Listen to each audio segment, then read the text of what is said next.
Yeah. We haven't quite got to the when the lights go on again,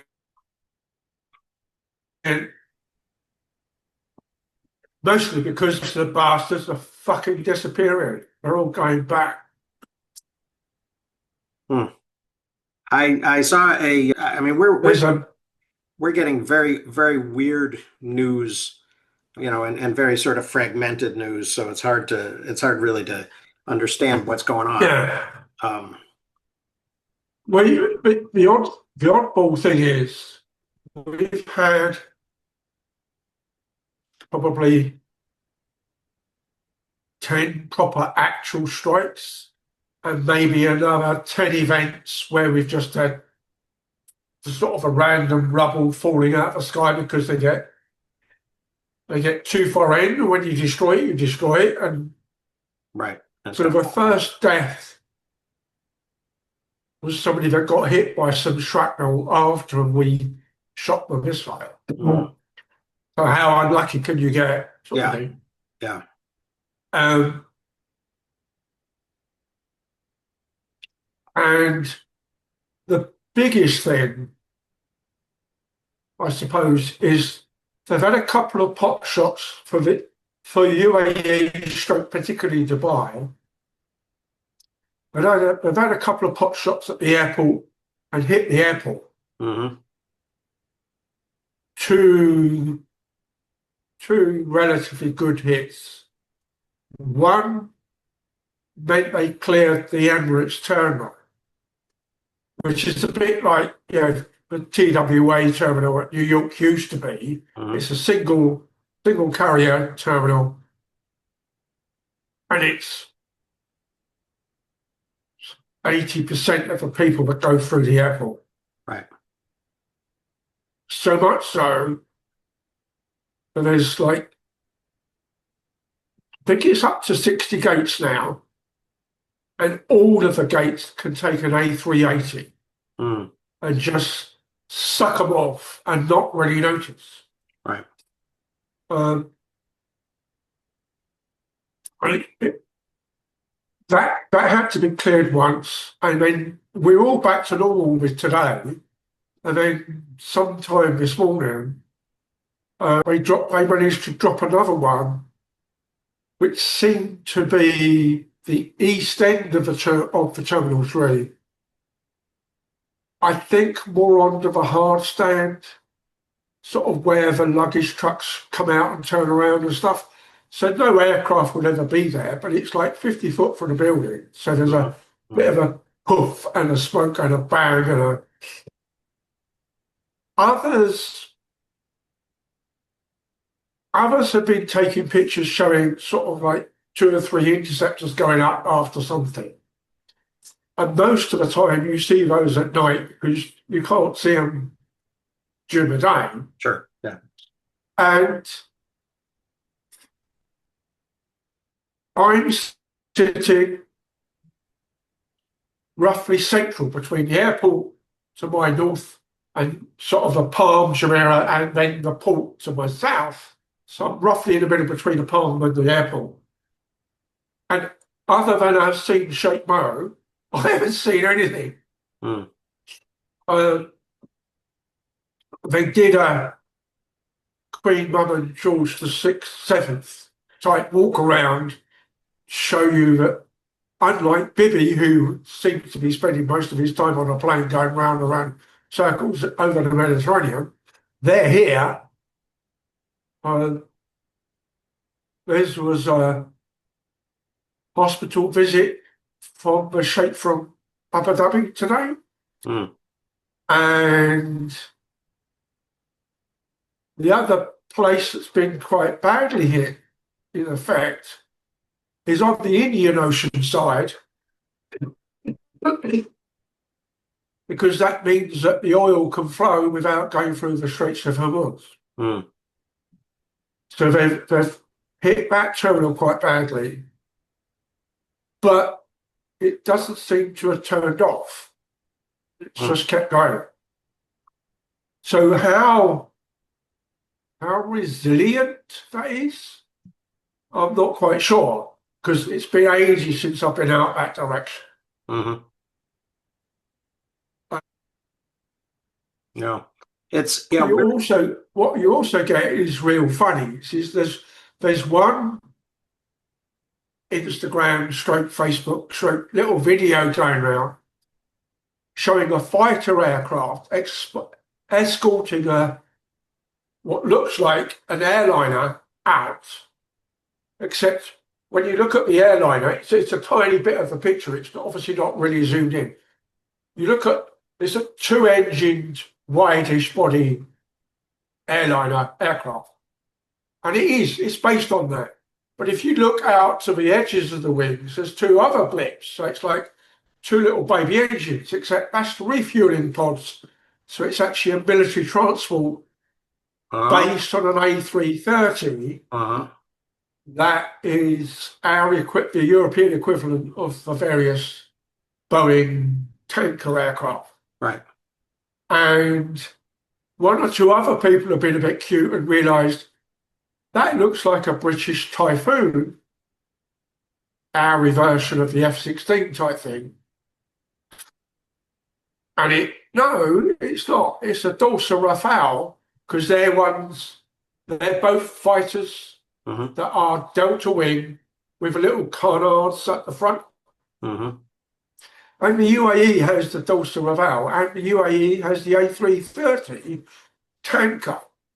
So that's what that is, except a couple of people with semi-official website type things have reposted that as though, look, we escort you out. So I jokingly said, no, that's a refueling tanker, and the fighter is to make sure they bloody go. Yeah. They're obviously tied into the Brit side of everything. There's been an awful lot of the anti-right or anti-far right, and particularly anti-reform people, have been saying, look at all these tax dodgers, they all want to be paid to come back. As in, they want the government to ship them out. Well, that's because the airport that's like 1,100 plus flights a day is down to like 100. Wow. And the last time I saw a price, I think I used to pay like 4,000 local. So that's just over 1,200 US. If you wanted to buy a ticket, people were talking of 200,000 to 250,000 local. Yeah. So you can do the math. Yeah. And the very courageous British Airways, via the government, has decided it will fly us out, nominally for free, but you've got to catch the airport. You've got to go for an 8-hour drive across the desert through to the south of Oman to catch the plane. Yeah, that seems to be what the American embassy in Israel has been saying to hundreds of thousands of Americans there. Yeah, drive across or take a bus across the Sinai Peninsula, and there might be a flight for you. Yeah, drive to Egypt. And drive to Egypt, yeah, basically, or hitch a ride or whatever. Yeah. And then, of course, we got that other sexual deviant, Andrew Tate. What an idiot. Half British, half American. Half white, half black.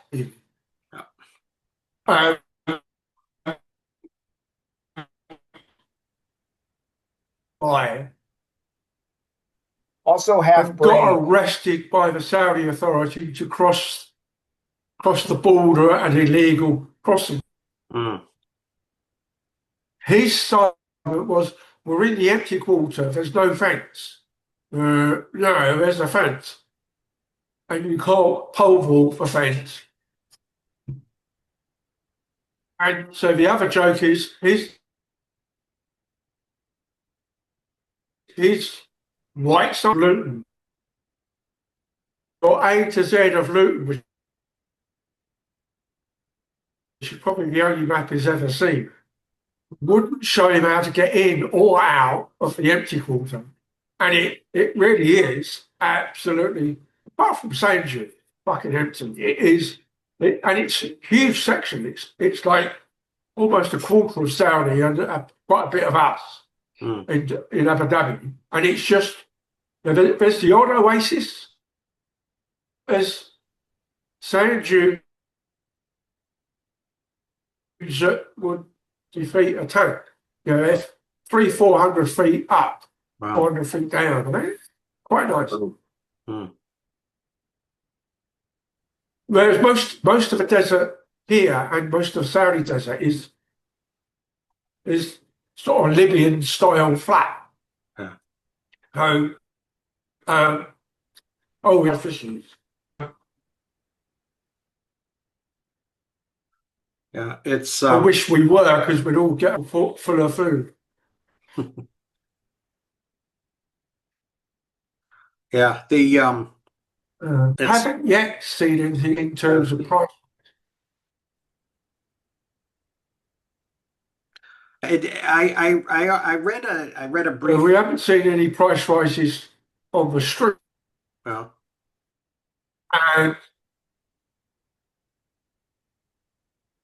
And one of the things that happened straight away was, if you're stuck, send the bill to us. The bank came around and said they're waiving all the fees for the ATMs here. is there any cash left in ATMs? It seemed like that was the first thing to go. There's a bunch of people that. Right?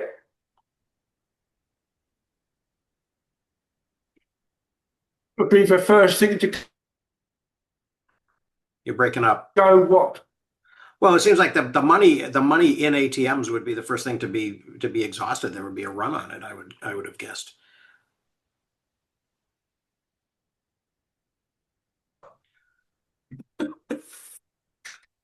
Didn't hear you. So we have more than enough people to fill them up. Okay. All right. Fair enough. So, yeah, I did. You just print more money. What's the problem? report.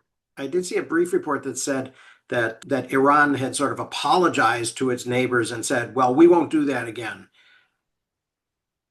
Well, this was one of the things that I was thinking of when they said about how accurate they are. But took the first two things that got hit, apparently, that was sort of semi-visible to me, was the Fairmont Hotel on the Palm and the Burj Al Arab, which is right on the tourist beach. And it's like, well, they're 20 kilometres roughly away from even the British Air Force base here. Got off the top of my head, I don't know where the American was. But then, of course, they then hit the American embassy garden. Yeah. But on the same side of the embassy, that is the south, a British embassy the other way. So they missed us, got you guys, and some of us splattered lawn that probably got dug up. Went over to Saudi.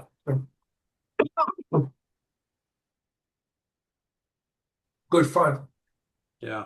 All right. So, and I suppose the situation will continue to develop. But we've got the book to complete. So, well, and pieces of the book overlap with what's going on from the administration in terms of how, usually we're concerned with how do you build information, but this administration seems to be how do we kill knowledge? How do we kill information? How do we make it harder? So it's almost, some of it's almost the opposite of the Argentinian knowledge campus building in the remote forest. Let's, how do you destroy that with the value that goes with it? Yeah. By dismantling organizations and people who know how to do the things they know how to do. Yeah. Yeah, well, I was also sort of impressed with the idea, and maybe I guess not maybe I guess certainly I'm expressing my own bias against Jared Diamond, but the idea that Guns, Germs, and Steel it was very popular. It won a he won a prize. It was also I think it was a good example of kind of a domestication of knowledge, and I really think that its success was kind of not only due to, he's a good writer, he can write, he can express these things effectively, but also a really kind of a particular dumbing down of really kind of important and complicated, and not only complicated but complex, and I guess I'll come back to that later, ideas from fields like environmental history. And so maybe I guess you could say that maybe part of my peak with against Diamond is that he sort of trivializes things that I think are sort of important and complex. But I think that also, I think there's an element of kind of that going on here too, sort of this domestication of knowledge for, sort of for public consumption or for use in public discourse, that changes its qualities and kind of changes its validity. And I'm reminded sort of sort of Kuhn's ideas about paradigm shifts and kind of incommensurability. Well, that's the weird thing too, is Jared Diamond, one of his big areas is geography and environment in a general sense. Hmm. But to write that book, there are things he has to leave out. He has to kind of presuppose, and it was a Norton book, if I recall. So he's publishing it with the popular press, Yeah, but it's really more for an academic community, even though Norton's publishing it. And it happened to be one of those few academic-y books that's light enough and can potentially become popular. Um, but it definitely was written for a specific audience hmm, of potential widespread broad readers, yeah, um, and was not, you know, yeah. And I guess oh, Guns, Germs, and Steel wasn't as bad as Collapse, which was yeah. sort of just a single theme, repeated over and over again, chapter after chapter. Well, and it's also Guns, Germs, and Steel was closer to his broader bailiwick, I think, than, and then after its popularity, it's kind of like, okay, I can write these books for this bigger audience. What do I write? And then how do you collect enough information? How do you collect enough index cards to put into a book like that? Right. It's harder to follow that up. Hmm. Go ask M. Night Shyamalan, Yeah. Yeah. how easy that is. Right.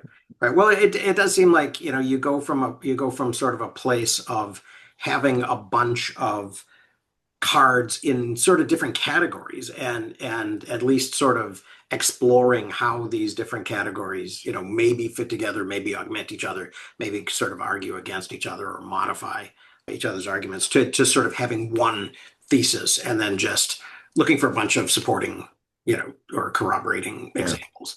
Did you guys have a sense of what I mean, okay, so the second half of this book, the part that we read that we read up to, did you guys get a sense of what the actual thesis was for that? Because what I found from this mostly was it was incoherent. I mean, sort of a lot of, I mean, there's this whole section which like, here's how I came up with this amazing idea, and never actually explaining what the amazing idea Here's was. my trajectory through this, yeah, through this Yeah. exploration, yeah, and well, along with pages of the alternate titles that I consider. Yeah. Yeah. Honestly, the most interesting stuff for me in the second half of the book, I mean, okay, were the anecdotes. Yeah. I mean, including a couple of the anecdotes in the footnotes. The whole story, I don't know if you saw the footnote about Singapore people peeing in elevators in Singapore. No, I missed that. There's a footnote. It was one of the most interesting things in the second half was this whole footnote about public urination in Singapore, where people would pee in, they put in all these high-rise elevators, the high-rise, and people would pee in them. So they had to put in special sort of alarms that would stop the elevator once it detected urine. So you'd be stuck in the elevator with your pee. And then he had to do a separate bit of, and then they had to follow that up with, okay, well, right outside of elevators, people have to have a place to do this. But yeah, Oh. yeah, And air conditioning will. and the air conditioning, which was again, interesting. he said they said air conditioning was important, but they didn't explain why air conditioning was important. Mhm. Well, but you can presume why it's important though. Like if you're in a hot, humid climate all the time, it's going to be harder for your people to be productive. But You why air is it condition important? everything, and then suddenly, and this is a piece that even fits into Jared Diamond's thesis about why certain countries do better than others. It's because we have a North America, and particularly the United States, has a broader range of better climate Well, than which gets right Singapore. back to but then that does get right back to the And thing we they have the started off Protestant very work ethic. early on. Will white? I mean, another way. Will colonizers, aka white people, survive better in this place? Is one of the, is it going to be a place that's going to have a productive economy? Which, and then he said, no, it's not. There's other things, but again, yeah, I just didn't. There were, but back to the air conditioning thing. He didn't explain why public servants needed to be air conditioned. Because that was the other thing. He said we didn't just need air conditioning. The guy in Singapore didn't just need air conditioning. He wanted the public servants, the bureaucrats, to have air conditioning. But Well, anyway, that's as a country leader, though, that's all you really have control over. yeah. The corporations are going to have to pay for their own air conditioning. You can't do that, but for your own people, you know, you Yeah. certainly can. But again, where was the actual? Again, it was an interesting anecdote, but I didn't see where it fit in with Yeah. any thesis whatsoever. Right. Right. Well, and it did seem that actually the anecdotal nature of this second half kind of made me question the first half a little bit as well. It's like, well, wait a minute, are these just a couple of a few Yeah. sort of well-placed stories that, and I always sort of felt that way, I got when I was much younger, and I took for some reason I took a capstone business school course at the University of Minnesota. I wasn't in the business program, but I just took the course for some reason. And it was all about, sort of reading these Michael Porter descriptions of, sort of anecdotes about company case studies, they were called, but they were really just, anecdotes. Yeah. And that got me. Yeah, I guess that I felt that there was something very artificial about them. About what was it? Lincoln Savings was one of his favorites. This bank in Nebraska or wherever it was. It's one of the So ones the SNL crisis is around, right? Yeah. yeah, Well, the tough part for him, and I know Hidalgo's background is in aggregating huge amounts of economic data mhm, on every country that's out there. yeah, And you can go to I think he's got a thing called Complexity Explorer. yeah, And I think he's got enough stuff and it's fleshed out enough. It's now a paid product. mhm, You've got to pay to have access to the data and get things out of it. right, But I think he's got enough data to back up most of these anecdotes with these things happen in dozens of places and countries, but to be able to explain it for a book like this mhm, to a layperson, right. it's a lot easier to come up with an anecdote. Although, to be honest, he probably should have said, here is some broad data that backs it up for other places. Yes, Um, yeah, and not so we wouldn't have to just take his word that this anecdote is representative of a type or something. yeah.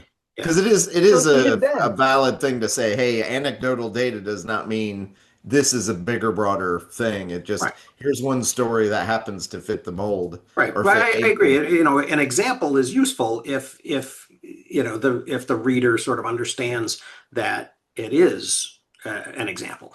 Yeah, yeah. What argument was? I mean, I get the examples were cool. The graph was cool. I couldn't tell what he was trying to argue. Mhm. or trying to Yeah. illustrate really, yes, there's this thing, ubiquity versus diversity. Mhm. Okay.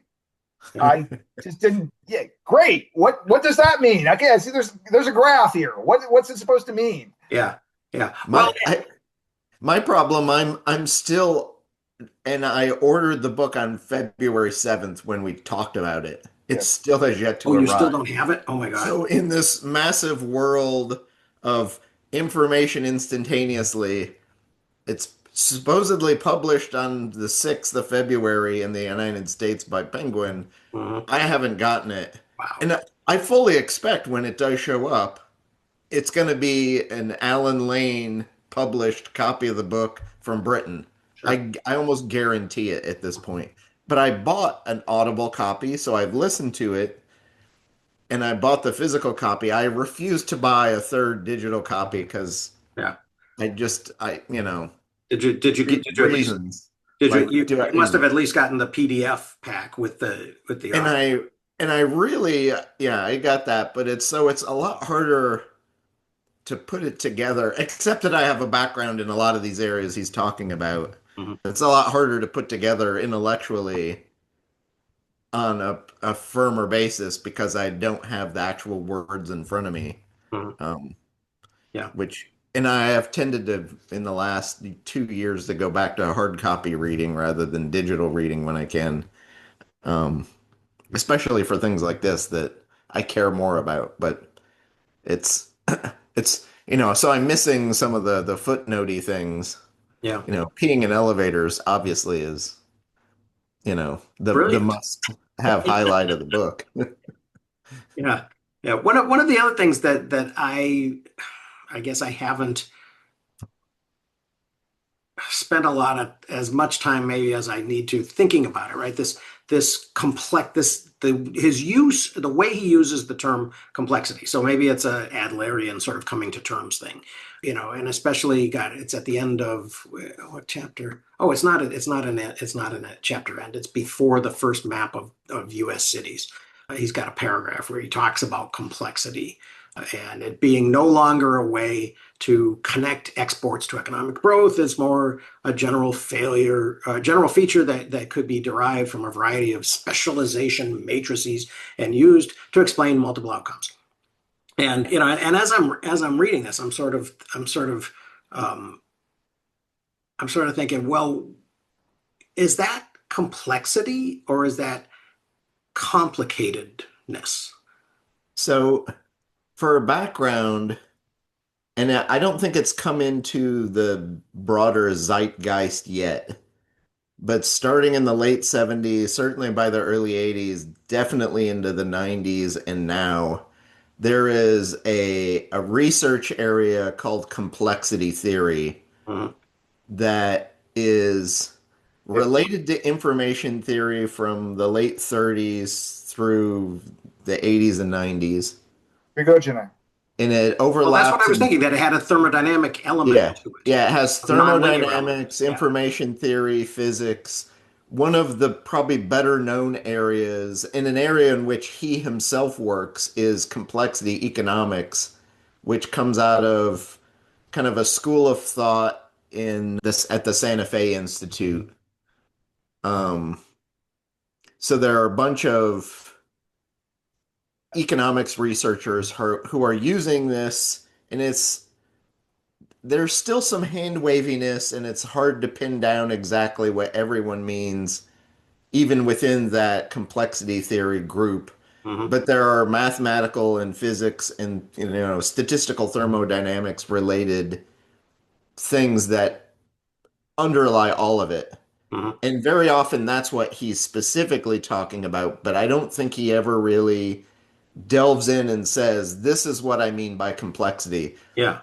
And so he's relying on the broader idea of what everybody thinks complexity is to get them across this bridge Well, without having to get into the math and With the physics of it complexity all. stuff, but with the complexity stuff, I mean, he doesn't actually mention the thing that I'm most familiar with complexity theory, which is that complex systems at a certain point reorganize themselves much more simply. yeah. And Yeah. Well, and that there is a non-linear aspect of it, right? I didn't get the sense that I understood, I'll give him the benefit of the doubt and say maybe he understands it very clearly and knows when he's talking about extremely complicated systems and about ones, because I think within thermodynamics, right, you can also have extremely complicated systems, and I don't think that even in kind of what I understood as complexity theory, it was always really, oops, I'm sorry. There was always a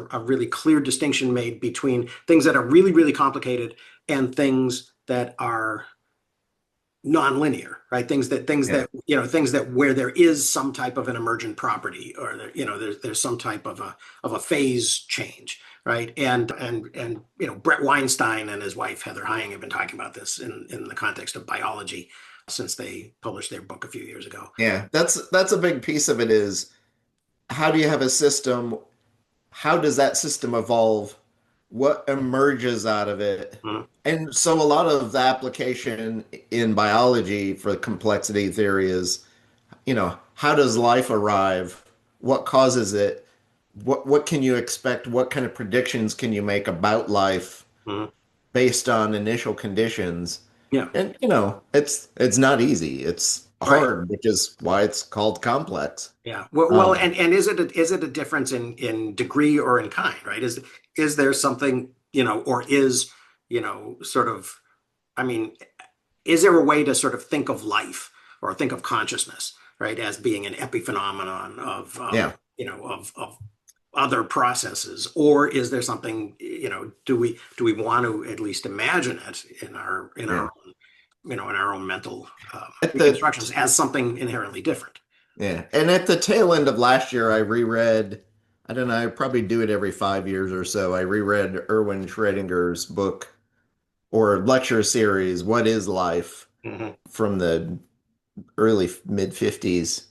And it's very rooted in thermodynamics, statistical mechanics, Hmm. and how do you evolve things out of things. But the issue for big chunks of a lot of this complexity theory is there's a bunch of underlying math and physics you need to know to do anything, and the number of people who know that as well as the specific areas they're in Hmm. typically tends to be pretty small. Right.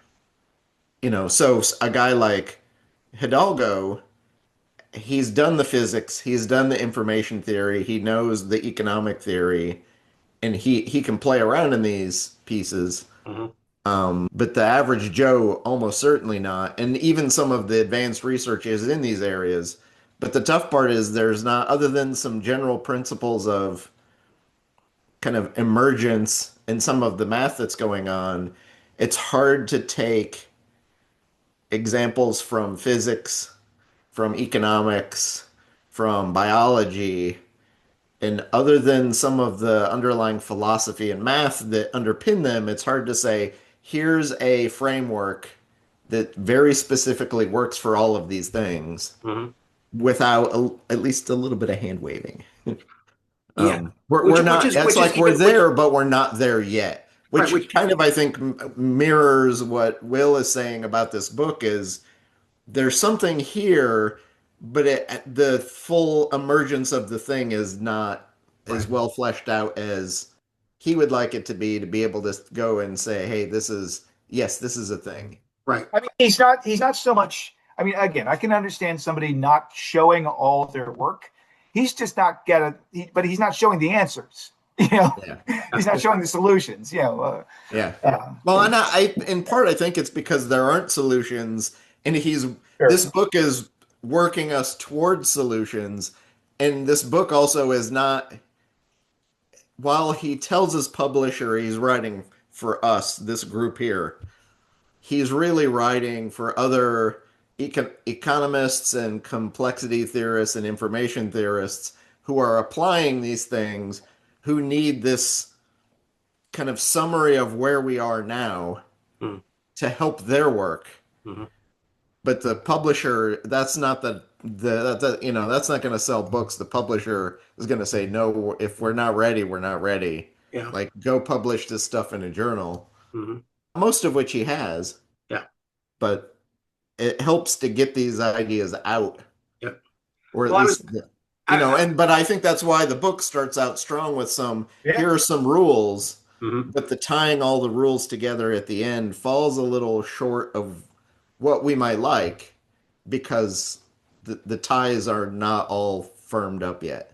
Or maybe he ran into a deadline and decided to submit this thing. Well, no, I think he's been working on this for a while. I literally have followed his Twitter feed of from day one, I'm starting to write the book. I have a contract for it Mm, okay, here it is. It's coming out, mhm, all these bits and pieces. So he's had plenty of time I don't think has run up against something to like cause that as an issue. mm, He may say otherwise, but I can't imagine that the timeline from announcement to it coming out has roughly been what it's been all along. mhm. Um, if anything, it may have come out 6 months later. Um, So but it's maybe it's more a case of he had a lot of dinners and explained where he was going with this to his friend well, group, and it made sense to all of them because they had a shared language. yeah. Well, it also follows, and he gives his own analogy for what's going on here when he talks about how the idea of temperature and measuring temperature changed scientifically across time. Mhm, It's nice. And where where he's at with this project and complexity theory and the economics piece and these rules, he's starting to see rules come out and pull out. But mhm. we're roughly in the middle of the story of temperature being well defined. We're not at the end of Right. here's what absolute zero is, and Yeah. here's how it works as a, a physics thing. So we're still in the middle of that story of it firming up. It hasn't completely firmed yet, obviously. Yeah. Well, and that was part of that was sort of what reminded me of Thomas Kuhn, because I think Kuhn tells the story of in the 1962 book, doesn't he tell a story of sort of the phlogistical understanding in Leyden jars, kind of moving on to the to Priestley's discovery of oxygen, and how and how you couldn't even how people who had been part of that world couldn't even understand this world, and but also people in the oxygen world couldn't understand observations and understandings of processes and relationships that had been common in the phlogistical world. Yeah. I know, it's not easy because even in the last, I don't know, 20 or so years, there's only a handful of researchers that have. So when Claude Shannon came up with information theory in the 40s, he published it as a paper in the Bell Journal, and it was called a mathematical theory of communication. When it got published as a book a year later by the University of Illinois Press, one of the main things that changed was the title went from a theory to the theory. Yeah. And then we have spent most of the 50 plus years after that applying that mathematical theory to all. It underpins all of our digital communications. So, the satellites in the air to your phone to computers, all of it relies on this math that he came up with. Mhm. And it wasn't until probably and then everybody on the planet, and in fact Shannon wrote a paper called The Bandwagon, that it became such a popular theory that psychologists were trying to like take information theory and apply it to psychology, that like how do you take this math and apply it to something that has no mathematical basis underpinning it Mhm. yet. Mhm. Maybe there is, but we have nothing. So but it was probably um, not until the 60s that a few statistical thermodynamics people looked at this communication theory and said the format of the equation looks very similar to statistical mechanics. Mhm. And it's only in the last 20 years that two or three researchers have been trying to like take information theory and statistical mechanics and make these two equations that look almost, you look at the equation and you and I and everyone in this room can say, hey, these look very similar. Hmm. But then the question is theoretically, for the underpinnings of what the definitions of these values are, how do you juxtapose these two theories to make them really jibe the same way? Yeah. And part of it is you have to redefine what one of the constants is and what the units on that constant are. And by doing that, you can kind of you can combine these two areas, which is what Kuhn, is talking about. But because everybody has spent, you took physics and you learned what the statistical thermodynamics version is, you're going to be in the old paradigm, not the new one. Hmm. And it's only in the last decade that some students now are learning these two equations with slightly different units put together in the same way that allows you to kind of say, okay, here's how statistical mechanics and information theory are Right. related. Right. But that hasn't fully happened yet, and probably won't for another generation. Well, And even the underlying pieces that really justify it all are still kind of coming together. So and it creates an opportunity, I think for people to try to understand or maybe to misunderstand, right, whether this is a very sort of useful and effective analogy, or whether there's some, yeah, whether there's some type of mystical identity, right? yeah, So Jim Simons, goes from physics to hedge funds, or and is this indicative of some, maybe there are, I guess, maybe, in the development or the discovery of the calculus, right? yeah, Back in the day, right? That you could have, if you had been, the alchemist Newton, and you had other ideas about, sort of the structure of creation, right? It could have gone into, sacred geometry or something, and become very Pythagorean. yeah. Um, Well, and, there are, if you go back and you look at Leibniz actually in his cabinet of notes, there are areas where he tries to come up with some like universal laws and universal alphabets right. And yeah. that is just, it's crazy pants. Hmm. There's something there, but there's nothing there. Hmm. And there are still people in his history of science, people who go back and look at it and try to still tease out what's going on. Hmm. And I think some of what's going on is actually what's covered here in this book. He's trying to move towards this, but he doesn't have the language, he doesn't have the math, he doesn't have the pieces to describe what's happening. Hmm. Um, Right. Right.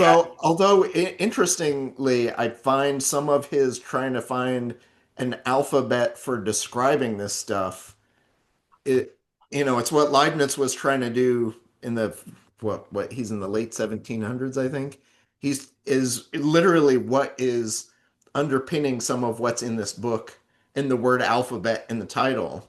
Hmm. Um, this universal language.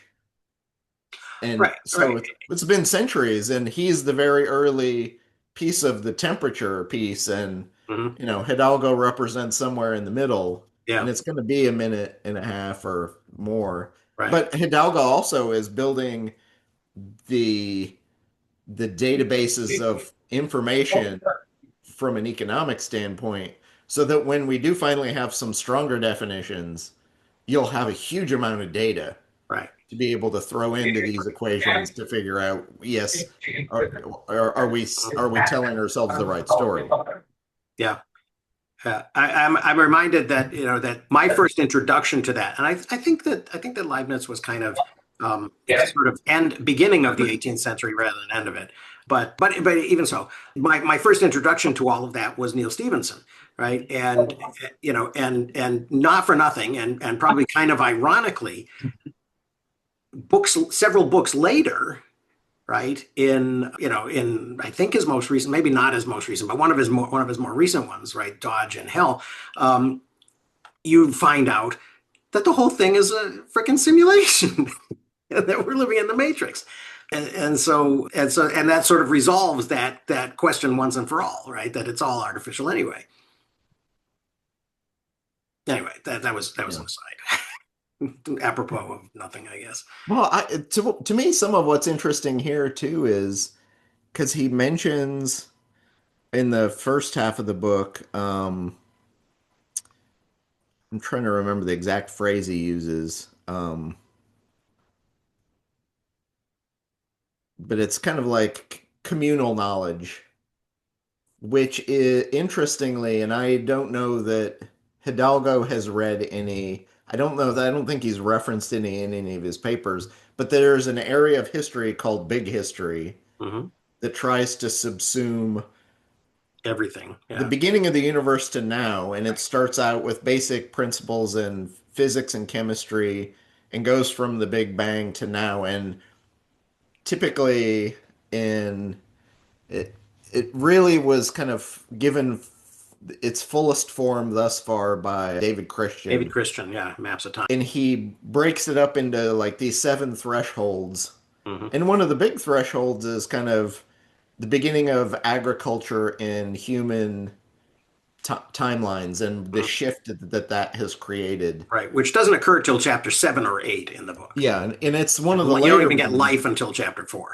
But there's this idea too of kind of communal knowledge, and you Dan knows something, an area that I don't know about. I know about another area. Will has his own expertise, and individually the three of us can only do so much on our own, but together the three of us Right, can do something bigger, and right. the you know Right. So this language, right. sum of the Language parts and is greater communication than the whole. and yeah, and the extension of communal memory is huge there, right? And one of the things that I think has been reinforcing that point for people is all of these documentaries that have been made recently about octopuses, right? Which are like super intelligent, but also super solitary, right? And there's no indication that they learn from their parents, right? Because their mother dies as the eggs are hatching, and so all of this is apparently hardwired, right? And so you know what's going on there? I mean, there's a little difference in the octopus example, though I think it gets back to the whole, communal expertise thing. I mean, there's an argument to be made that, your octopus is actually, that each of the arms has got its own, I'm not going to say psyche, but, sort of, baseline intelligence, and Hmm. they are working collectively together. Um, and but they each have different they're teaching one another. Those arms are, and the central brain, and Hmm. Yeah, but so there's but clearly, I mean, I guess the analogy that I was I guess leaning towards was kind of the ROM versus RAM. What elements of their are, do they have to discover and solve every problem? I mean, how do they learn all of the things that they can do? the Well, nature and they're versus just nurture. another miniature example of humans and how humans have done what we've done. How do you slowly evolve a living system Yeah. into something that has memory Hmm. and from a complexity standpoint has emergent properties that all kind of work together or work apart? And Right. what do they do? What are they capable of?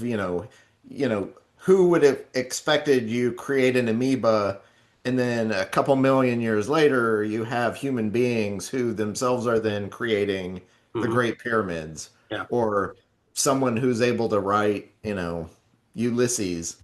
Hmm. I mean, there's even an argument with that, though, of like, I mean, I'm not exactly sure where I'm going here, but there's something I heard a while ago talking about how, the bison, the great American bison, as it were, that we still have isn't actually really the bison, because it doesn't make that organism doesn't make sense except in the context of it is a huge when you have huge herds of millions of them, Mhm. and I mean there's a similar sort of argument I've heard about completely unsocialized, the wolf boy, the completely unsocialized humans that don't have language. Are they really human without any society whatsoever? If you've been totally isolated, Yeah. is anything, is are any of these, sort of, uh, species, creatures, individuals of them, are they separate from Mhm. the information they're getting from their environments? And that environment could be, again, with the octopus situation, that environment could be, okay, uh, maybe not necessarily other octopi, but the fish and everything that react to it Yeah. and all that stuff. Yeah. And yeah, and is the human, is humanity the same species that made the pyramids? Was it Right. 5,000 years ago? I don't know. Versus, that had a certain look at the world, an experience of the world versus, sort of our babble. I'm off on a tangent. I don't even know where I'm going with that, so I'm going to shut Oh, up. it's interesting though because I mean if you think of octopi on one side of a spectrum, right, and like bees or some other type of sort of superorganism creature on the other, maybe we exist on that kind of spectrum and somewhere in the middle. So yeah, that's kind of interesting to think about. I love that. I love that stuff that's been coming up lately about bison as kind of keystone species and about kind of the trophic cascades that happen once you reintroduce bison into desert-like grazed over Texas.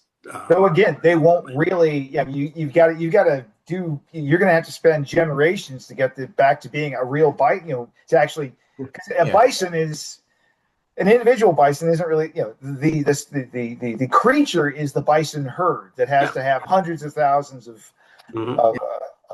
that's the ecosystem is that ginormous herd. Yeah. Yeah. Well, it seems like too we've maybe it was in Immerwar we talked about colonial settlers moving into middle America and being like, "Oh, look at how rich this land is for Mhm. farming."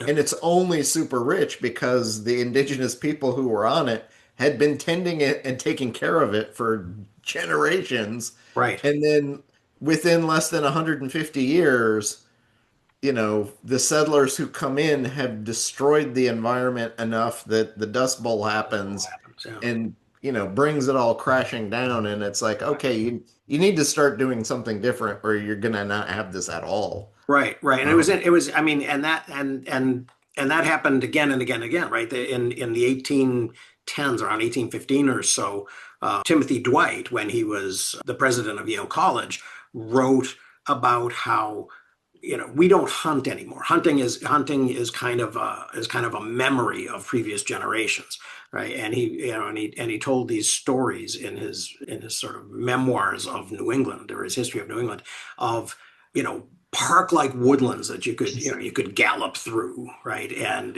abundant game, and right, people people on the frontier being able to almost sustain themselves as hunter-gatherers, you know, yeah. because of all, and without recognizing.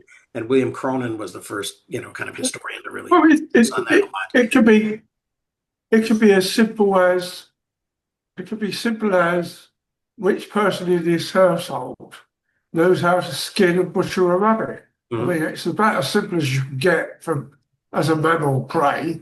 It's Mhm. not even as complex as, I've got a salmon or a trout or a grayling or something as a fish. Mhm. That sort of knowledge disappears very quickly. Yeah, it does. Because I'm pretty sure my kids couldn't do it. My kids could. I got lucky. I We got shown how to do it by we my processed a lot poking of chickens. granddad. So Well, every week I have a thing I call the blunderbuss.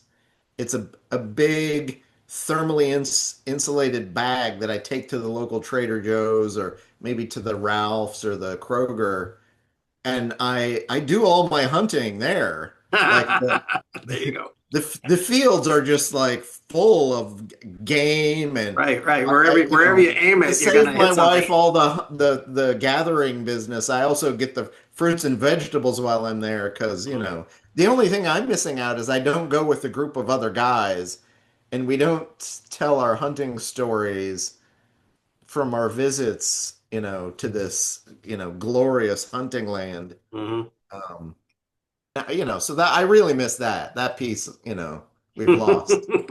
But that's one of the things though that you find with something like the Industrial Revolution, um, being able to mass produce things, containerize shipping, all these little things are emergent pieces of what makes our world, and not the Mhm. world of 1805, Right, you know. right. And so we have this pattern has emerged that we're able to do these things, and we can't it's much harder to be, you know, famously Mark Zuckerberg, like I'm only going to eat meat that I kill myself. Okay, so you're telling us you're a vegetarian without telling us you're a vegetarian. I did that, by the way, for 9 months in 1991, and yes, I was a vegetarian. You know. Well, I actually I was luckier because I did, live on a hobby farm, and we had turkeys and chickens, and and and sheep, and we didn't eat the goats, and the beef we did get from a neighboring farmer, but it was close to, to sort of knowing where your protein was coming from. But yeah, I mean, you give, I mean, that's so rare.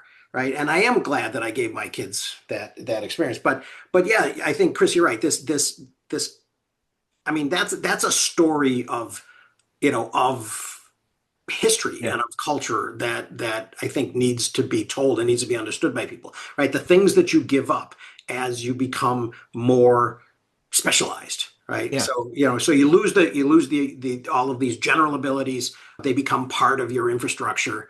I mean, it's sort of the same in a way, or it's not the same story, but it's an analogous story to, to industrialization, right? Where Yeah. you end up having interchangeable parts, and you end up taking this intellectual property, and making it, some of it remains IP, some of it becomes technology, right? But it actually acquires more, a larger share of the value add of whatever the final thing, the final product that's Yeah. produced is, right? Well, I wonder too, and I had a conversation with my daughter a week ago about some math stuff, or we may have been talking about chemistry or biology, something, and I was like, oh, do you have what book are you using in your class? And she's like, oh, there's no book. It's all material online and things that I go through, and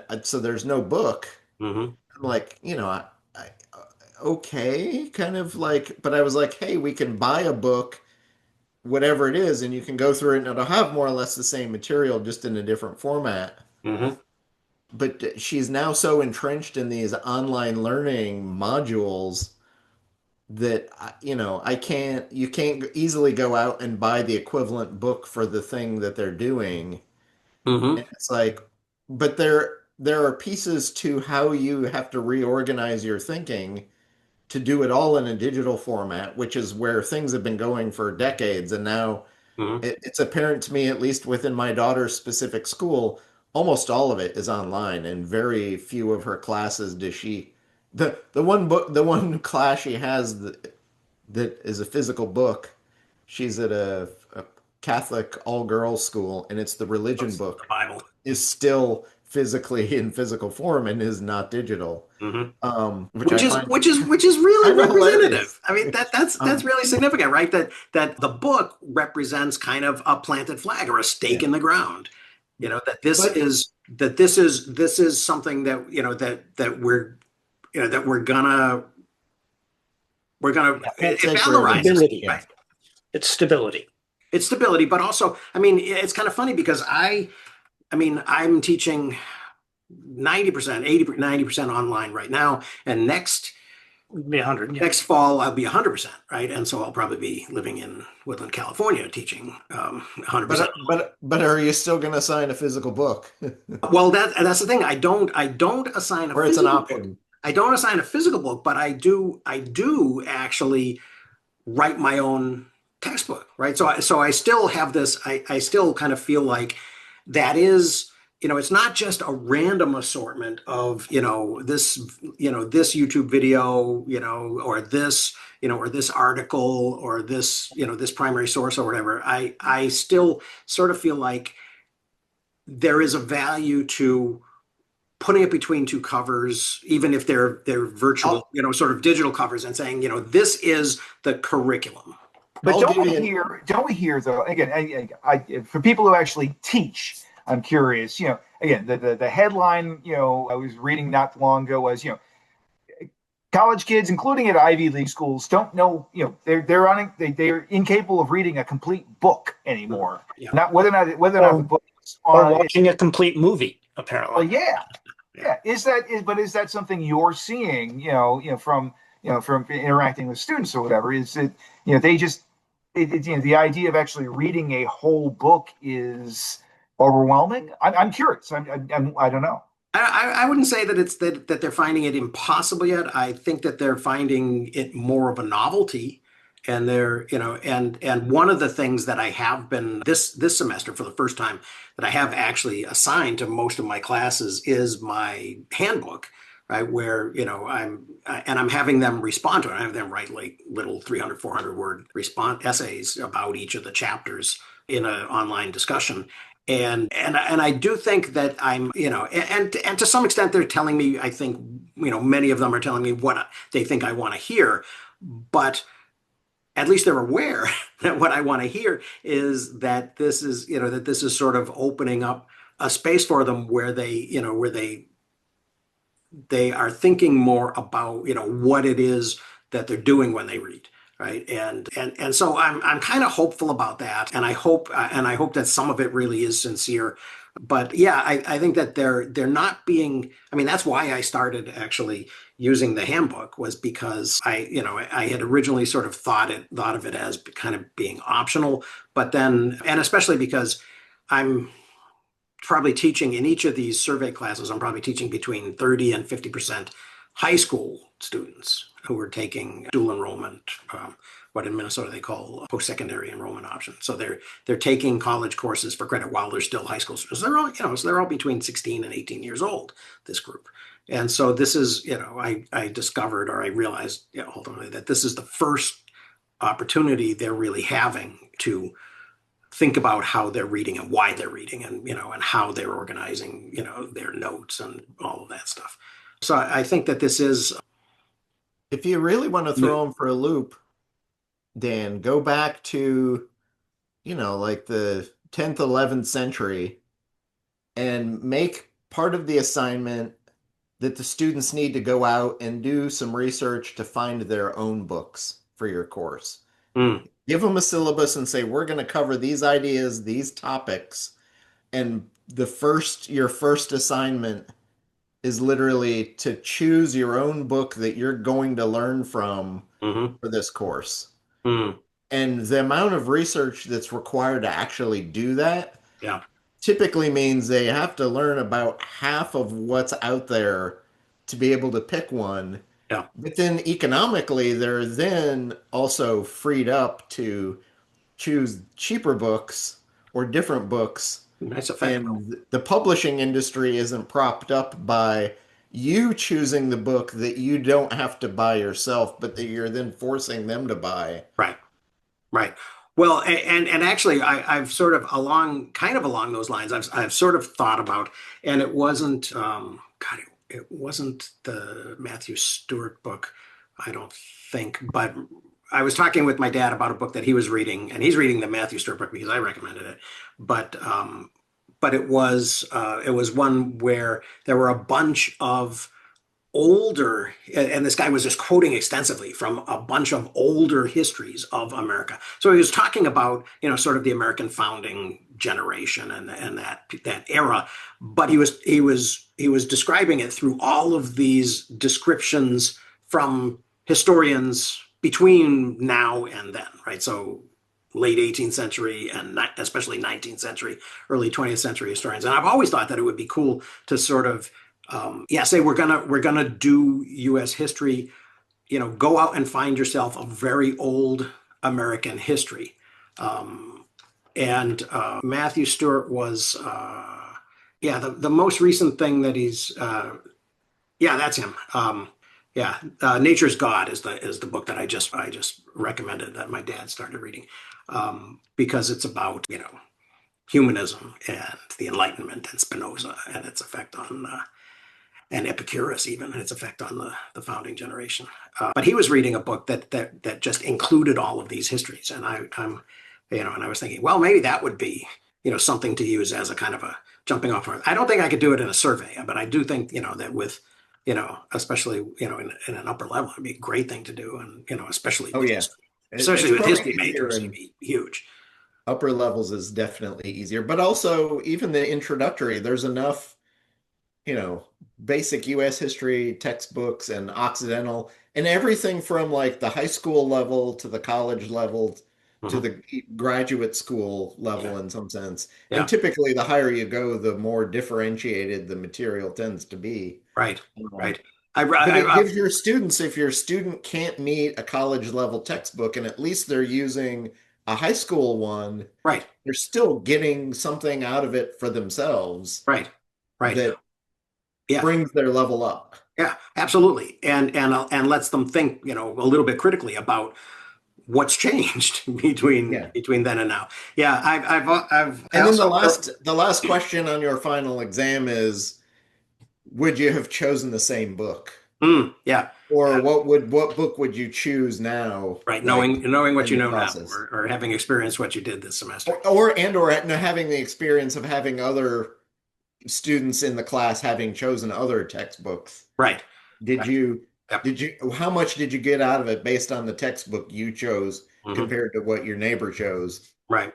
One of the things that I really want to do at some point, a while back, about a year or more ago now, a woman in China who either read my Substacks or watched my YouTube videos or something got in touch with me, and I got involved in a conversation with her and about the way world history is taught in China, and she sent me a Chinese textbook. Now, of course, it's all in Chinese, so I haven't at the time, about a year ago or whatever it was, I tried sort of plugging it into the translator apps that I could find, and it was semi-effective. I sort of had to go page by page, and it actually had some accessibility issues too. So the columns and the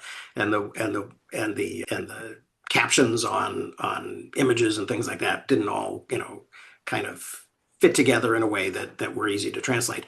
But I'd love to do that at some point too, right? Just to sort of look at the ways that that the Chinese understand world history, or that the Europeans, even understand. Or even the underlying philosophical differences in how they choose to look at things. Are they integrated? Are what they they not choose to look at? integrated? Are they, we definitely have kind of a, white colonial settlerism built into our, our version of right. And the impression that I got from talking with her and or emailing back and forth with her was that that today's Chinese textbooks, have not really been able to get past the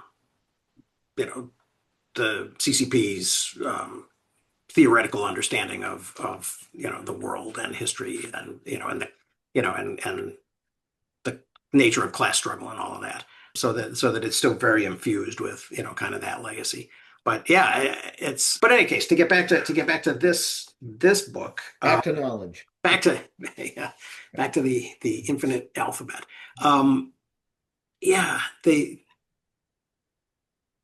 the hand waviness and the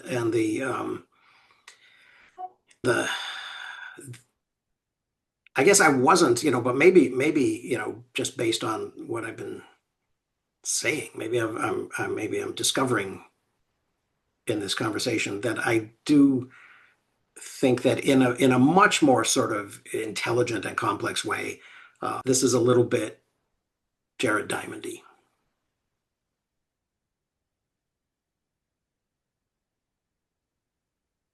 In that Based on your definition of Jared Diamondness earlier. yeah, right, exactly. Based on my terminology of Jared Diamondness being about sort of inappropriately applying analogies beyond their Although I realm. think what's interesting here is he's talking about knowledge transmission, Mhm. communal knowledge, communal learning, and as a researcher in economics, information theory, and these areas of complexity theory, there's way more he knows than he's saying in this book. Yeah.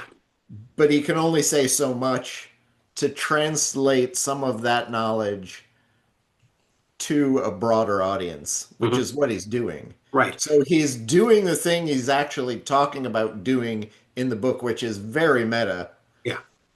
And ideally or hopefully we're getting something out of it that we didn't have before, Mhm. or a different way of looking at the world that may change things, even if he himself may not have the whole picture, or even if he's got the whole picture and he doesn't have.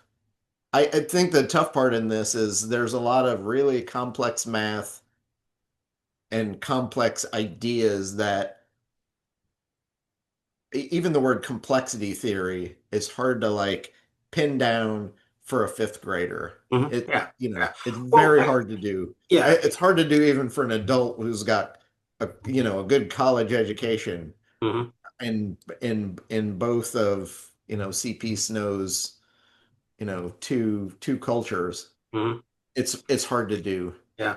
Well, I guess But my question is he's though. getting us there. Yeah. Well, I think I think it's a worthwhile attempt too. But I guess my question maybe partially is, does his, really, really deep embeddedness in physics and economics, and in the way that information and knowledge is constructed in those disciplines, blind him to maybe some other ways that Well, but that's why information you is, put the and book out. knowledge is sort of is developed and deployed.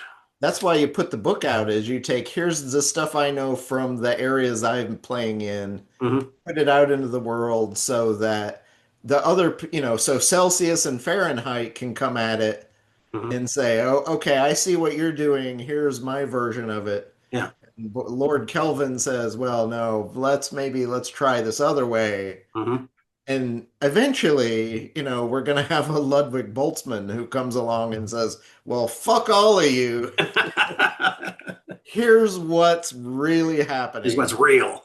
Yeah. And then there were even modifications after Boltzmann, but very minor. And it's not, and now how we think about what temperature is and how it works.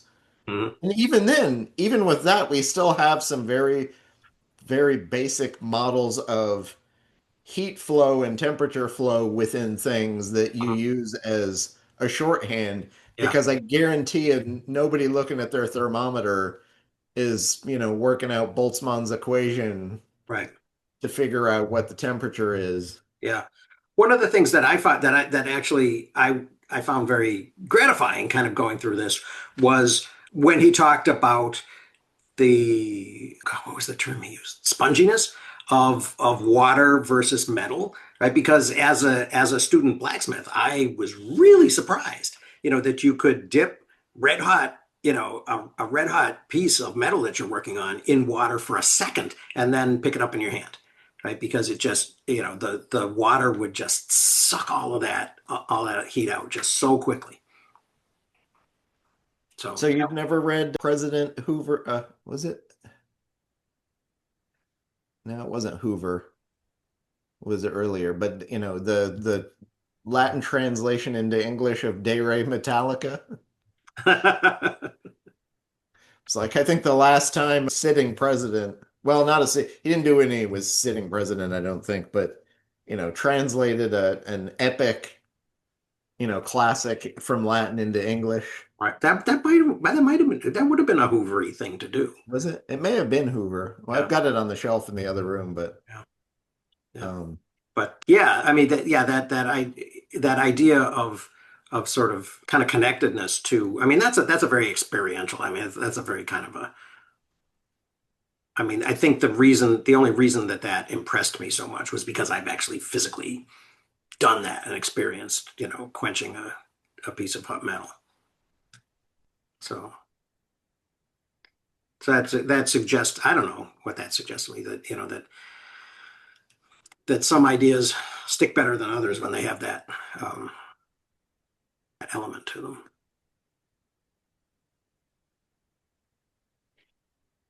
It was Hoover. Cool. yeah. Yep. We need Yeah. more presidents who can, translate Latin treatises on technology from Right. the Middle Ages for Right. us. Well, I mean, Hoover was a really interesting guy. History doesn't give him enough balanced attention. Yeah. But that's the other thing too, is how much attention can you give him when there's so much attention to be taken, and that's one of the other things I wonder too in the when I mentioned textbooks my daughter was using, and it's all computerized and it's all online, Mhm. other than maybe some working out equations in her math homework Right. on physical paper, not a lot of what she was doing was an older analog version. But then when I see and hear about and perhaps it's just we now have a better understanding of what neurodiversity means, but it also seems like we have a whole lot more kids who are being diagnosed as ADHD Yeah. and or on the spectrum. And is that a result of every kid using a computer now instead of using a Mhm. typewriter Yeah. instead, where Mhm. you're and my kid will sit at a typewriter for 2 hours writing, Yeah. and it's fascinating to see because there's only one thing you can do on it. And on some of these bigger machines, they take up so much of your visual space Yeah. while you're at them, it's hard to be distracted by things around you, Mhm. you Right. know. And you can't even scroll back and edit. Right. You just have to kind of Yeah. keep going. You Yeah. can if you really want to, but usually even in the old framing, if you were doing that, you would type it out, double or triple space it so you have space between the lines to do editing Mhm. later. Yeah. So you're not, and it drives me half bonkers that I try to edit what I'm writing as I'm writing it, Mhm. which then means I lose the flow of the writing. Right. And I could have done 5 times as much work if I just I'll leave that misspelling Mhm. as a misspelling and I'll fix it later. Yep. Because I know I'm going to read through the damn anything I write, I read through like a dozen times before I hit the publish button. Mhm.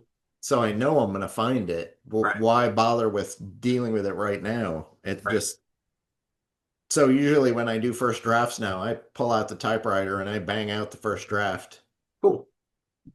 specifically knowing I'll edit it and then I'll do 2 more drafts and then take a picture and OCR it, Mhm. and then edit from there if you Wow. need to. Cool. And Yeah. it's that just for me, that's been a phenomenal speeding up of process Interesting. compared to how I used to write with on a computer all the time. It just, I wouldn't go back now that I know all those distractions are there, or I'll use tools like Obsidian and turn off spell check Mhm. to do that. Yeah. Um, Yeah. The other thing you mentioned sort of this, these people, that we talk about, people like Hoover. The other thing that we never really, kind of deal with is sort of change over time. The any type of sort of a personal arc. I was thinking about this, and I guess it was after reading something that my dad had written about Nature's God, about the Stewart book about Jefferson. And, and I thought, somebody should write a story about Jefferson where, where he changes over time, and where by the end, I think I think the thing that my dad had written, that I was responding to was Stewart had said that at one point he said that, when Jefferson gave over his library, he sort of held on to some things. And he had, I think they were talking about Epicurus. He had like 5 or 7 volumes of Epicurus in different different translations over time, different editions. And then that there were some things that he sort of held on to himself. And that reminded, or that sort of got me thinking that, that this guy was not, he wasn't stuck in time, right? He was sort of reading, and apparently he was trying to reconcile Epicurus and Lucretius or something by the, right at the end of his life. And he was writing to John Adams about it and all that kind of thing. And it just struck me that, I suppose you would have to do it in fiction, right? But somebody should write a story of Jefferson where he grows. Or a story of somebody like Herbert Hoover, who's known, kind of as this sort of pathetic failure, but who had this whole life that was kind well, of that's the thing too, is we, from a knowledge perspective, we ensconce these people in amber. Yeah. And the amount that we remember about them diminishes over time. Right. To the point that, a lot of school kids will be like, they'll go out and tell you the story of Washington chopping down a cherry tree. Right. And historically, did he do that? Right. Did he wear false teeth, and whose false teeth were they? Right. Those kind of weird, quirky stories that get passed down. Yeah. And if you don't use it, you lose it. Mm-hmm. Or if you don't read the textbook, how can you ever have it to begin with to then lose it? Yeah. And when most teachers and professors complain now, nobody's reading the books, nobody's reading the texts, which kind of kills me about the whole book banning business. I was like, why would you want to ban books from libraries? Like, kids aren't going to the libraries to read the damn books in the first place. Right. You're worried about something that's just not even and not only that, but you're saying you want to ban books that you haven't even read yourself. Like, yeah. Yep. I don't get those. Yeah. There's a let's see if I can find it. Yeah. On the book banning, I'm still waiting for the even more right-wing librarian to turn up that says, I've already banned those books, and that's only 10% of the books I've banned. But we never seem to get a right-wing librarian. Yeah. So I just posted a Hall Center discussion that Matthew Stewart did about Nature's God. And one of the things that is in there that I think is significant is that he talks about how impressed he was, or how affected he was by this painting of Washington kneeling, George Washington, and that he had sort of run across that when he was a kid, and it didn't affect him. But then as he got older and started thinking more about it, this idea, which is sort of like a Mason Weems, thing. There's apparently this kind of legend of how some soldier, sort of happens upon Washington alone in the woods near Valley Forge or someplace on his knees. And of course, it turns out later that so they tracked this soldier's life who told this story, and he wasn't even anywhere near there. So it was kind of completely made up. But these caricatures that we deploy in order to have public conversations about things, I think is sort of I guess is sort of the question. I guess in my mind, is implied by the kind of the complexity of this book that we're reading, and the fact that you haven't even got the hard copy yet, Chris. It's so difficult to even get a hold of. So how is this? How does this relate to this public conversation that we're having about about kind of what is real and what is true, and on what basis do we organize our society, and choose what's right and wrong, and what wars are moral or not, or justified or not, or that sort of thing. Well, that's the other thing too that and we come back to it occasionally with Graeber and the Dawn of Everything is from an anthropological perspective, the more you know, the more ways you can think of and alternative ways you could think of living. Mhm. People lived without capitalism before. Yeah. Obviously, you could do it again. Mhm. The weird part is how do you got from there to here, how do you get from here back to there, Right. or not maybe back to there but somewhere else, Mhm. but one would presume that MAGA is not saying, hey, we want to go back to there, but what are they saying about the socioeconomics of where they're going back to, Mhm. you know and Yeah. exactly how far and how Right. extreme. Right. Well, it's like that. It's like that. Feudalism under a titular and under a hereditary dictator. That's what they want. Well, but that's the thing too. I've been doing some reading on There are a lot of fans of English the monarchy. the ancient Near East, and there are some historians who have said essentially the ancient Near East, some of the early kings, that way of living looked somewhat like feudalism, but we have examples of contracts that people were writing to and from each other, or land grants kings were making of neighborhoods, entire cities, villages, that they were kind of saying, I'm giving this to you and it's under your stewardship, but we don't see the reciprocal kind of fealty of things going back. And literally, the words a lot of these people were using between nearby kings, they were using the word brother to describe their relationships Mhm. rather than, son and father. So the high king is the father, and then the smaller, lower kings are, sons, Mhm. and amongst them, they're brothers. But feudalism doesn't even work as a model impinged on that. It was similar but different. Yeah.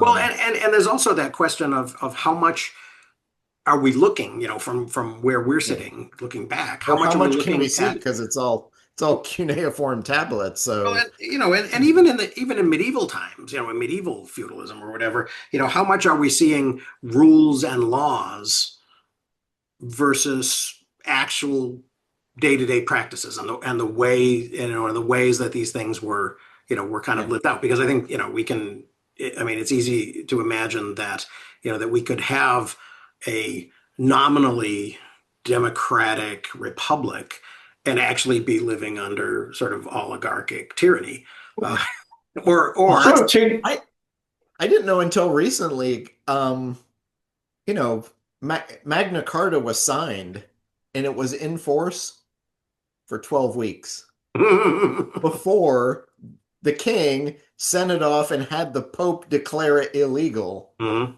and thrown out. Yeah. Yet still, we are basing, a lot of the entirety of Western, legal basis on this thing. Yeah. And Right. then we also well, point well, of, back cou- to Hammurabi as like well, these law codes. well, of course, We didn't know about because Hammurabi's law codes until the late 1800s. Right. Like, they didn't exist for us Right. because we didn't have them. We couldn't read them. Or the you, Declaration of you Independence got is an aspirational document. We could look at it as aspirational, you or we got could look rid at it of as hypocritical, but that's a choice that we're making. you got rid of the Catholic thing because that was the slave policy, right? those bloody Irish and a few Scots, they're slaves. Yeah. They're not the English nobility. Yeah. You know, it's not an Anglo-Irish nobility. And, you know, if you're not going to be allowed to have a divorce, then you don't want the Pope. Or you So want to be the Pope. why would you carry on with the Pope? Not forgetting, of course, that by the time you guys come along, I'm not even sure whether you overlap with we allow Catholics to vote even back home. And of course, the other thing that I was going to butt into a little bit earlier, as soon as we got our first republic, that leader, the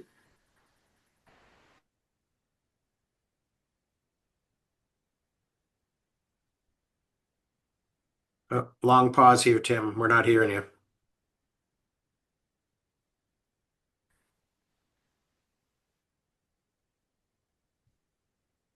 Long pause. Or is it just me? No, I'm having the same issue. Okay. Yeah. All We right. may have lost. We'll ask him to. Yeah. Okay. Well, you're back. Can you hear us? Tim? Okay, you're muted again. You ended with, once we got the Catholics out, and Yeah, you Yeah, said well- you ended. Yeah, you froze up at about the Catholics part. So if you would continue. Okay, so and put Cromwell in charge. He wanted his son, who was deemed to be too ineffectual to last more than a few weeks, Right. and we went back to the Papist Stuarts Yeah. for a bit. Yeah. You know, so by the time you lot were disappearing into your own direction, I don't think the dates line up.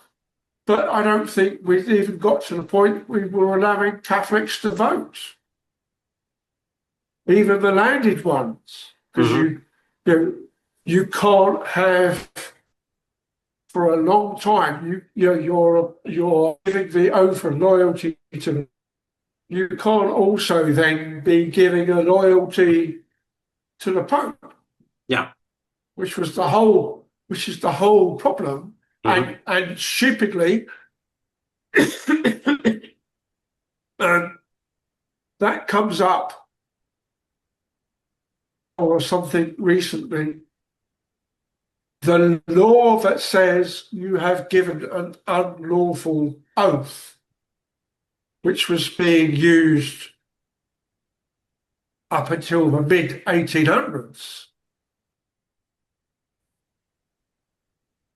is the law that effectively was used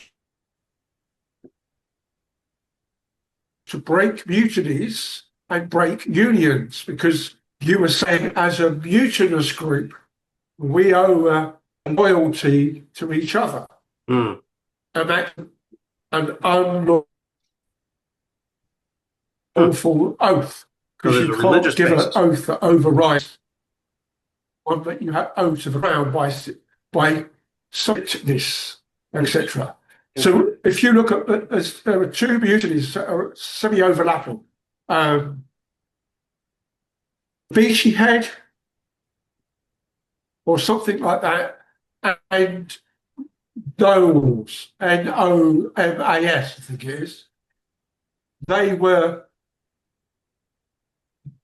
second was treated harshly, and the first one was negotiating. Mm. And it rolled in a load of terms and conditions changes. And one of the T's and C changes was we had the 12-ounce pound, such that the quartermaster would take 2 ounces of every pound your food as payment. Mm. And so that got stopped. So the food issued to the sailor to the sailor, and the quartermaster was paid Hmm. in a different way. And there was also the degree of punishment came up. But the second mutiny was put down a bit harshly, including a few hands, as opposed to being sent off to Australia type thing. Hmm. But it was about that time, just pre-Napoleonic, that I think Catholics were finally allowed into Parliament.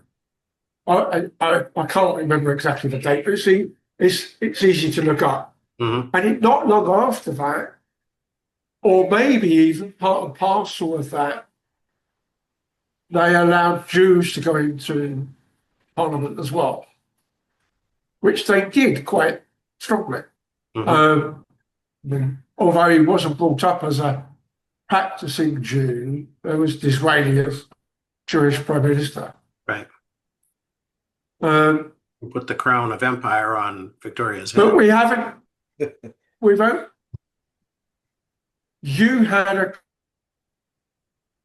you had two Catholic presidents, a Catholic Prime Minister. But then we've also had a Hindu and several women. So Yeah. Yeah. Disraeli's an interesting character. Yeah, so I'm going to have to because this question, this bigger off question. and on. I'm sorry. I shall have to go through it later. Okay.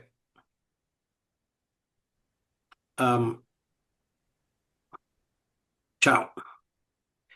The Be safe. yeah. Yeah, keep your head down.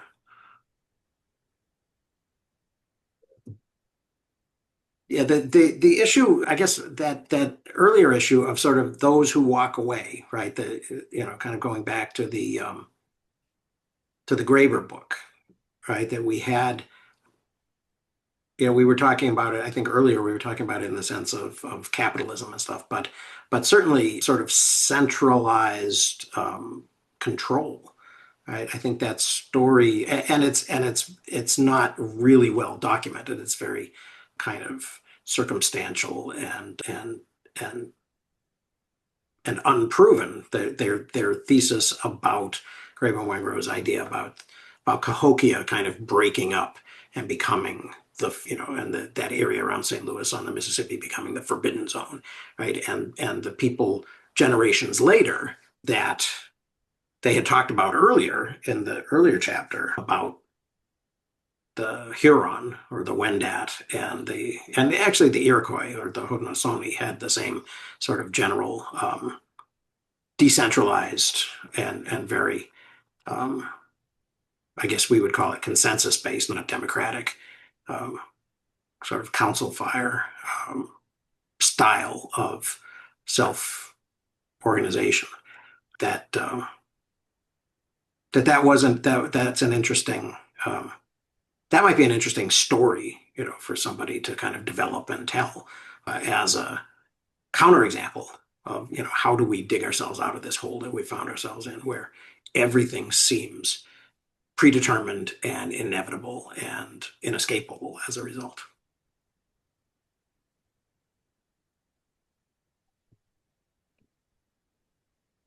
And does this kind of um, infinite alphabet of knowledge play into that or figure in that? Well, if you think of it even at the alphabet level, the letter A can only do so much by itself. It needs all of the other letters to accomplish a task. Mhm. And we don't in a super specialized world where Dan Alasso has talents that I don't. I have to be able to rely on his knowledge and understanding of those areas and his hopefully his desire to do well in the world and do well by the people around him Or do good, yeah. Yeah. to get things done. And one of the tough pieces of our political landscape right now is our representatives generally, a lot of them don't believe in science. They don't Mm. believe in things. They don't have any interest. They don't have any curiosity. Yep. And certainly none of their Certainly, they don't believe in complexity. the laws they're doing are not based on, hey, what will do the best for the most people. Yeah. It's what will do the best for the uber rich who are keeping me in my own position of power, Yeah. typically more often than not. Hmm. Um, which isn't to say there aren't one or two people, old JFK-esque, you know, ask not what you can do for or what your country can do for you, or to those who are given much, much is expected type of Hmm. philosophy. Hmm. Um, Yeah. but when that happens, society begins collapsing because you don't have those people, doing the things that need to be done or being taken care of. Hmm. You have to, I can't be an expert on all of the things to get all the things done, which is why I take my blunderbuss and go to the local grocery store every week. I can't do that. I can't make my own toaster from scratch. If I needed to, I could figure it out maybe, but only with the privilege that I have in the position that I'm in right now would I Hmm. take the time and effort to do that. Yeah. But why do that when I can buy, a new toaster for $5 at the hunting grounds right next to the grocery store? Right. Right. Well, yeah, or you could go to the Costco and hit them all at once. So yeah, there's yeah, and I do wonder, in the case you brought up Kennedy, right? Is that what is that rhetorical? Is that real? Is a sense of kind of noblesse oblige, or although maybe not, sort of ideal, maybe more positive than kind of what we got now. Well, within 2 generations, we've gone from a president who knows what noblesse oblige is and can spell it and live it, to a president who couldn't even pronounce it, Mm, yeah. much less have any idea what it is or why it should matter. And Right. that's a dramatic shift. That's a dramatic shift in culture. Hmm. But that's it. We're talking about individual personalities here. I worked on Capitol Hill for a couple of years, and my sense, yeah, and even in local government, whatever. My brother-in-law is involved in Illinois politics, and Illinois politics is rough and tumble. Yeah. Yeah. But my real sense is that most of the people who try and get elected are trying to do something they think is the right thing to do. Hmm. Now, we do have, whether or not you agree 100% with them, most of them are trying to do what they think is right. Hmm.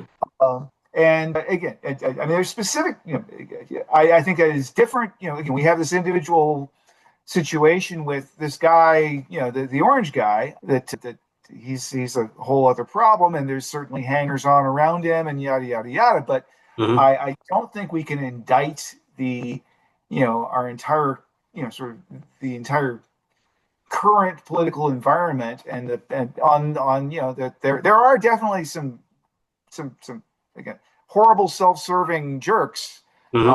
who are in charge, who are involved right now. That's true, but yeah, I don't think even as a culture that's something that has disappeared or become non-dominant. It just lost a couple of electoral cycles. Yeah. But would you agree that the system as it's currently constructed tends to corrupt? All power corrupts. Okay. But I'm thinking of the story, the of my understanding of kind of the Ocasio-Cortez trajectory. Um, She you still believes in what she's doing. okay. She's learning how to be a more effective politician. All right. See, I think that some of the changes that I've seen have been about the rewards that accrue to somebody who stays for more than one term, especially that one, right? So she's not getting rich off anything either. And, the rewards we're talking, so again, even let's look away from politics completely. Let's look at everybody's favorite Warren G. Buffett. I know it's not G, but just Warren Buffett, right? I don't think it's G. Anyway, it doesn't matter. He's the OG though. But Warren Buffett, he's like famously, drives old car, the 4-year-old, Toyota Celicas and lives in the same split level ranch and everything. He's been there for a long time. Yep. What is interesting to him is not I'm going to be incredibly gold toilet thing. What is interesting to him, what he's accruing is the ability to do stuff and ability to do stuff that he thinks is interesting to do. He's playing that game. And I think, for most, as politicians become more successful politicians, it's not so that they can become incredible. Some of them obviously, do so. Oh, great, I got a fancy watch and blah, blah, blah, blah. They're more interested in, how do I effectively make policy happen? And the way you do that is by, more effectively making policy, by accruing power. Right. That's again, when I was on Capitol Hill 20 years ago, I was working indirectly for Nancy Pelosi. Nancy Pelosi was a very wealthy woman before she became elected to anything whatsoever. And she continued to be very wealthy and became more wealthy. But the thing, that she was most famous for and good at was counting. She knew how to count votes. But this is the one who got elected repeatedly from the probably most liberal left-wing district in the entire country, San Francisco, and the limousine area, the limousine liberal area of San Francisco, right? And she was consistently for the thing, for extremely left-wing stuff.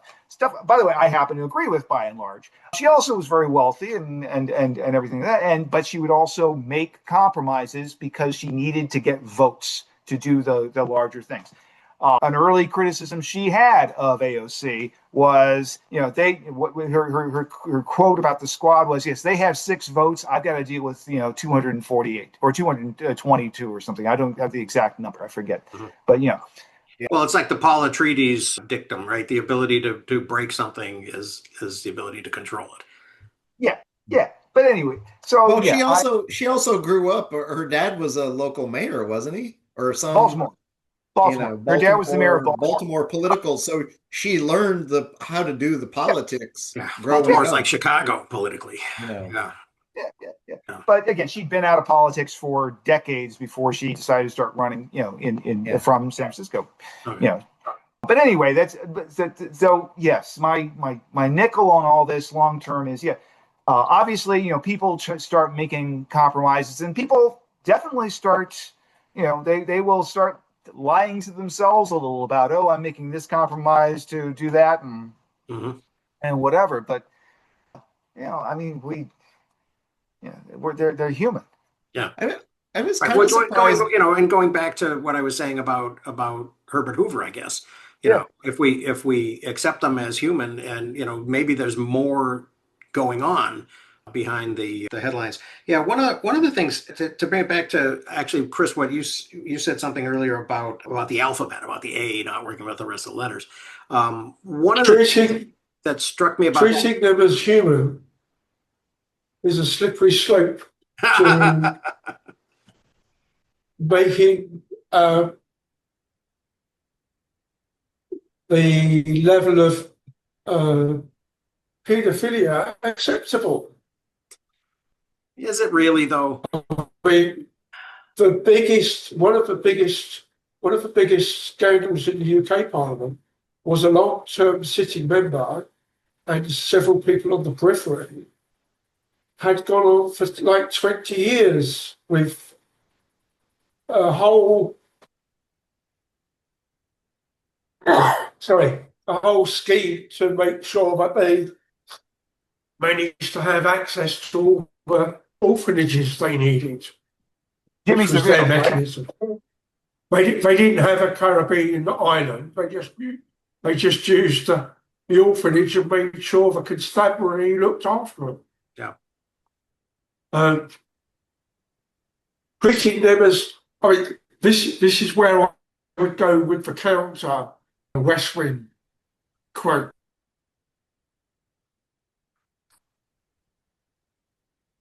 And it's a very particular to the US in that context. If you ask the politician about what he does on Sunday morning, you'll be lied to, or words to that effect. So I'm sure Chris will eventually put his thumb up to. So it was Arnie out, closing the door comment to a journalist before the nuclear accident that had Arnie also doing a journalist thing of just talking the problem out. And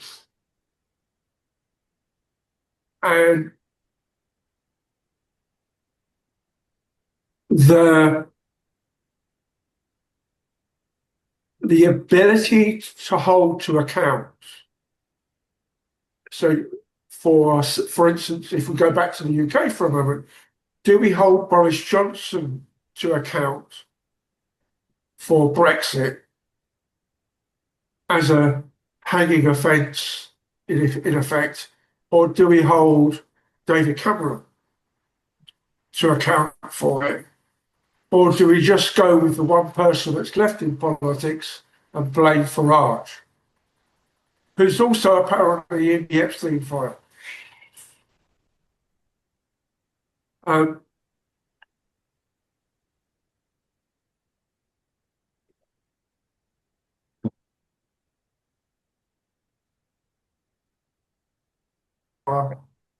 Stupid things like they're eating the pets. They're eating the dogs. They're eating the cats. That was a great video.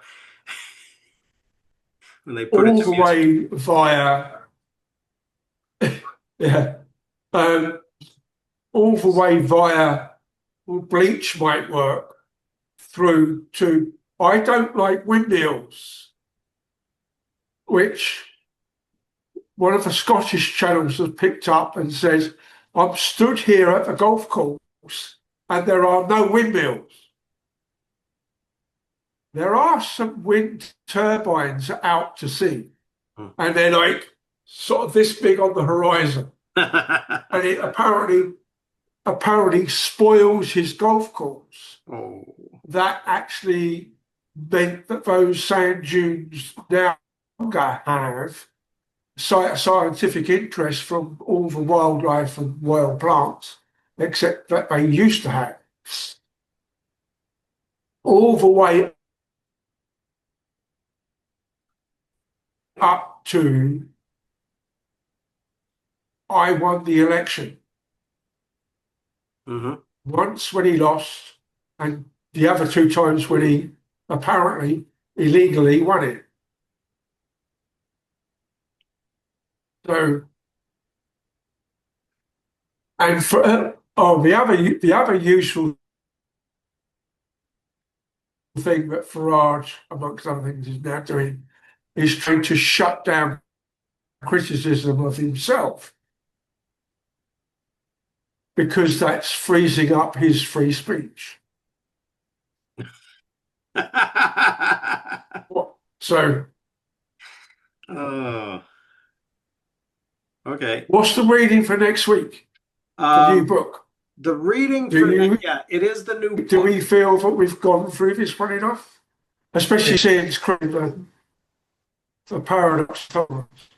I feel like I've spent enough time with this book. How does everyone else feel? I mean, I'll spend some more time with it when the physical copy eventually arrives in a month. I imagine, you know. Yeah. But I'll also probably spend more time with the specific references and footnotes that I haven't read before. So, Right, but The footnotes are great, man. They're the best part of the book. Yeah. I think too, it's very telling that this book was short enough and kind of basic enough that we have pulled it off inside of 2 meetings rather than Yeah. 3 or 4 or more, which is what we typically do. So, Right. I would suggest that we do part 1 of Nexus next week, which is about 100. Well, God, maybe it isn't. Maybe it's too much. I was thinking it ended at 118, but it looks like maybe chapter 5 begins at 118 and goes on to like 190. So maybe we shouldn't read the whole thing. Maybe we should read the first 4 chapters of part 1 because the first 4 chapters seem to be about the same size as chapter 5. All right. oh yeah. So maybe we read chapters 1 to 4, which means it might take us 3 or 4 weeks to get through. If we want to read 100 pages a week, it's going to take us, a month. I picked up the book at the library this morning. It's thicker than some. Yeah. But the margins are not. I mean, it's thicker, but not. They're eating some space, I think, for Okay. weight. All right. So then, I'm picking the book up at the library right after this call. So all right, cool. I've got it. great to not have to buy a book. I've got the Kindle of it. So yeah, maybe chapters 1 through 4, which will take us to about page 117, which is about what is information, stories, documents, and errors. Okay. I will not be here next week, but I'll catch up. Okay. All right, cool. We're going to have to find a new topic because we've gone from Pinker to Hidalgo now to this. Yeah. Yeah, We're going to have to find a book without the word information or knowledge in the title. I floated as a this palate night. cleanser. I did put a book in the suggestions list that you might like, Chris. Okay, what is Where that? did Suggestions. Suggested that Herbert Hoover biography that looked terrific. Since Also, yeah. Oh, that nobody might be wants to fun. fight poverty. That might be fun. Yeah, the orphan boy who became an engineer and a millionaire and did all those things. Yeah, he would be an interesting guy. Not the worst idea, for sure. Okay. From the blog post I found, that one I listed says, "Oh, this is the best one. I read all of them." Oh, So, good. All right. Well, that's a good. the Kenneth White Extraordinary Life one. So Cool. All right. Cool. Well, Well, put it in the list. Will. I will. All yeah. right. Let's consider that. I will, and I'll look at it just for my own interest too, if that's the best of them. According to a blog post according I to read, some which is- guy that Will found on the internet in a quick search. Yes. Well, was it at least on Substack? So when we read it and we hate it, like we know who to blame. It's Will's Yeah. problem. Some guy on the internet that Will found in a quick blog post. Yeah. That's funny. Well, I'm some guy on the internet, so Yeah, but Will didn't find you in a quick search. okay, fair enough. You came referred. All right. Well, but that's the fun of combinatorial complexity is sometimes you find good things and sometimes you find crap. Yep. Yeah, and yeah. Although that was more so the case, I think, when people actually had websites and stuff and weren't all aggregated on Substacks and social media and all that kind of stuff. Well, I appreciate your moving towards your own world, Dan. Thanks. Thanks. It's so far so good. All right, cool. Well then, yeah, next week, chapters 1 through 4 of Nexus. And Tim, keep your head down. We thought you were leaving earlier, Yeah. but glad you stuck with us. All right. Ciao. Bye, y'all. Take care.